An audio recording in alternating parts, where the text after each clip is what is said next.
Hello అండి అందరికీ welcome back to my channel. సొరకాయతో చాలామంది సొరకాయ పప్పు, సొరకాయ పులుసు చేస్తుంటారు. నేను మాత్రం సొరకాయ బజ్జీ చేస్తాను. మరి లేట్ ఎందుకు, ఎలా చేస్తారో చూసేద్దామా? సొరకాయని క్లీన్ చేసుకొని బాగా ముక్కలుగా కట్ చేసుకోవాలి.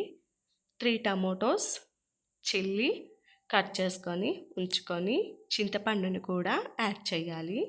మనం ముందుగా కట్ చేసిన వాటిని కుక్కర్లో వేసుకోవాలి. టమోటోస్, గ్రీన్ చిల్లీ కూడా యాడ్ చేసి 1 గ్లాస్ వాటర్ కూడా వేసుకోవాలి.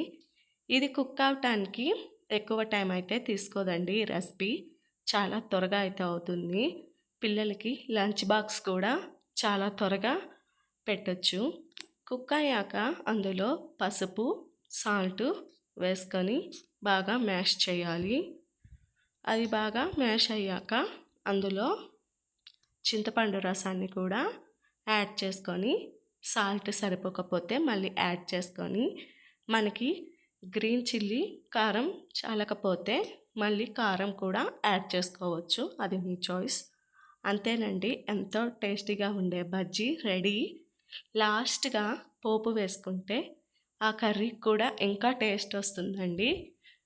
అందులో ఇంగువ యాడ్ చేస్తే కొంచెం టేస్ట్ అయితే మరింతగా పెరుగుతుంది. మీరు ఒకసారి ట్రై చేసి చూడండి, చాలా బాగుంటుంది. నేనైతే మ్యారేజ్ అయ్యాక కర్రీని నేర్చుకున్నాను. నా వీడియో నచ్చితే లైక్ చేయండి, నా ఛానల్ని సబ్స్క్రైబ్ చేయండి, ప్లీజ్ సపోర్ట్ చేయండి. Bye bye.